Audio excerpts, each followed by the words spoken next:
मोहतरम दोस्तों, अस्सलाम वालेकुम वरहमतुल्लाहि वबरकातुह।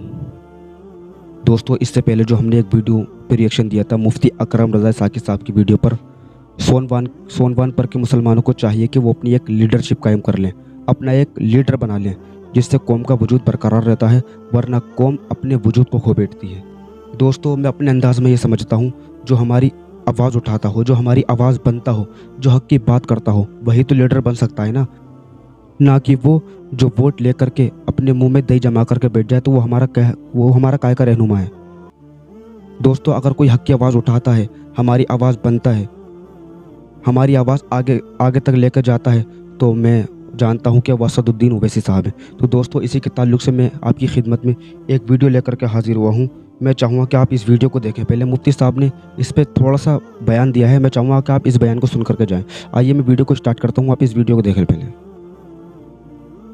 नाज़रीन किराम, अस्सलाम वालेकुम वरहमतुल्लाहि वबरकातुह। वालेकुम अस्सलाम हमने इससे वरहमतुल्लाहि पहले वबरकातुह। चंद एक वीडियो बनाई थी। सोनवान पर के मुसलमानों को चाहिए कि वो अपनी लीडरशिप कायम कर लें, इससे कौम का वजूद बरकरार रहता है, वरना कौम अपने वजूद को खो बैठती है। जी, इससे मुतालिक हमने कहा था कि हमें ये नजर आता है, ये हमारी नजर है, मैं ये नहीं चाहता हूं कि जो मैं समझ रहा हूं या मैं सोच रहा हूं वो बेहतर ही हो। मैं जी, अपने अंदाज में ये समझता हूं कि जो हमारी आवाज उठाए, जो हमारी आवाज बने, जो हक की बात करता हो, तो वो ही लीडर हो सकता ना जी, ना कि वो कि जो के वोट ले लें और अपने मुंह में दही जमा करके बैठ जाएं, तो वो हमारा काय का रहनुमा है। जी, इसलिए बिल्कुल। जो हमारे हक की बात करे तो वो मुझे लगता है बैरिस्टर असदुद्दीन ओवैसी साहब लगते हैं। आपको अगर नहीं लगता तो मैं कहता हूं अपना वजूद कायम कर लीजिए, अपनी लीडरशिप कायम कर लीजिए, उनके अलावा किसी को चुन लीजिए। इस पर हमने बनाया तो बहुत लोगों ने पसंद भी किया और बहुत से लोगों ने ये बात भी कही कि हम जो समझते थे कि वाकई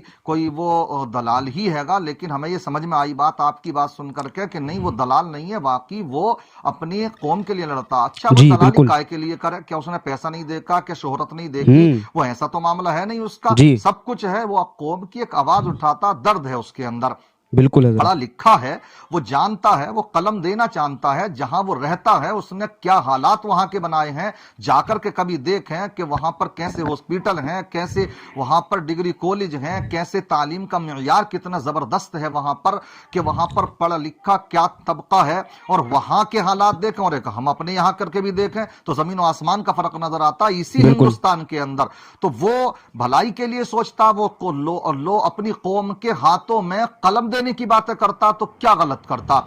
इसलिए आप जानते होंगे कि बहुत से लोग कह देते हैं उनको जो है गिरफ्तार नहीं किया था इसलिए दलाल है। अरे आजम खान साहब का जो जुर्म है वो है ही बोलने उलने का नहीं है मसला, असल मसला ये है कि उन्होंने कौम को कलम देने की बात करी। उन्होंने मौलाना जौहर अली यूनिवर्सिटी जो दी है, इसको आप बड़े छोटा मोटा कारनामा ना समझें, ये बहुत बड़ा कारनामा जो तुम्हारी कौम की रीढ़ की हड्डी बनेगा और कौम को कलम के एतबार से मजबूत करेगा, तो दुनिया उसके पीछे पड़ जाएगी। जी, लिहाजा बिल्कुल। इन बातों के पीछे ना पड़ें। मैं तो ये कहूंगा कि आप अपने अक्लमंदी का सबूत दीजिए, जी, अपने वजूद को पहचानिए। जब आप मुत्तहिद होंगे, मैं तो ये कहता हूं जहां आप अपनी सीटें खुद से निकाल सकते हैं तो वहां खुद निकालिए और बाकी की जगह गठबंधन कर लीजिए। मगर पूरे मुल्क में आपने देखा होगा 3 मुसलमानों की बड़ी पार्टियां हैं, असदुद्दीन ओवैसी की, एक मौलाना बदरुद्दीन अजमल की और एक केरला में है। किसी को भी गठबंधन में शामिल नहीं किया गया। क्यों नहीं कर रहे भाई? क्या मुसलमान नहीं है यहां पर? मुसलमान तो है ना, अच्छी खासी तादाद में है, तो क्यों नहीं? तुम ही ये कह करके ये लोग दलाल हैं, ये लोग दलाल हैं, और अब जो है वोट लेते रहोगे मुसलमानों का।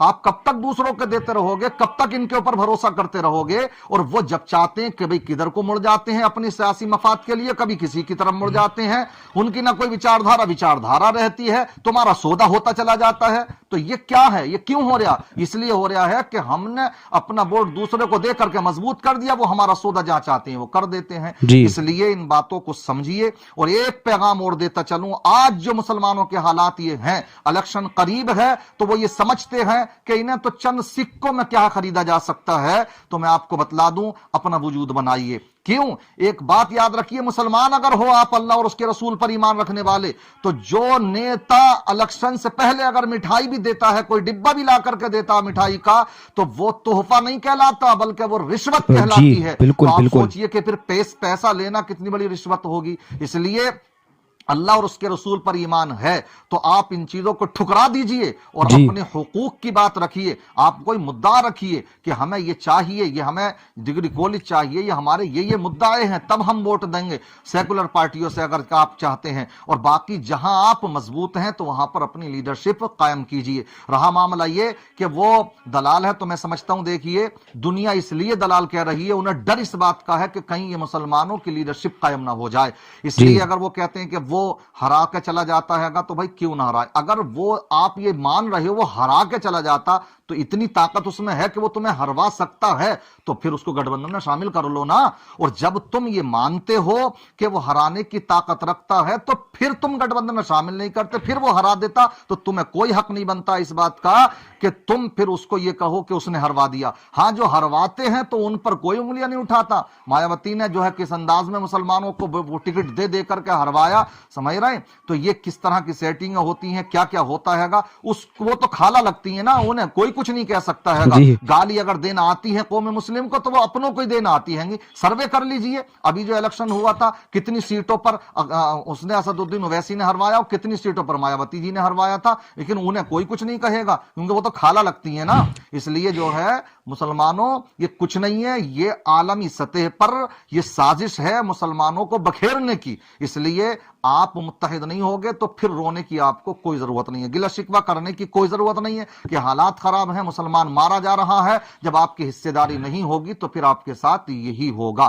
میں جی اسی باتوں پر اپنی گفتگو کا اختتام کرتا ہوں اس امید کے ساتھ کہ میں جو آپ سے یہ بات کہہ رہا ہوں تو میری تو کبھی اسد الدین اویسی سے ملاقات تک بھی نہیں ہے, بس میں اس وجہ سے کہہ رہا ہوں جو آپ کی آواز اٹھائے آپ اس کا ساتھ دیجئے. میں اس کا نام بھی خاص کر کے بالکل ذکر نہیں کرتا, آپ کو اگر وہ لگتا ہو تو اس کو, اور جو لگتا ہو بہتر اس کو, مگر ایک کچھ نہیں ہے, سمجھ رہے ہیں, نہیں ہر گھر پہ ودھایک بنے, ہر گھر کا ایم پی بنے, یہ نہیں ہو پائے گا. اس سے آپ لڑو گے, مرو گے, کئی کھڑے ہوں گے تو وہ دوسرا ایک نکل کر کے صاف جائے گا. اللہ ہم سب کو دین کی سمجھ عطا فرمائے, قوم کی بھلائی کے سوچنے کے لیے اللہ تبارک و تعالی ہم کو سمجھ عطا فرمائے. آمین. السلام علیکم ورحمۃ اللہ.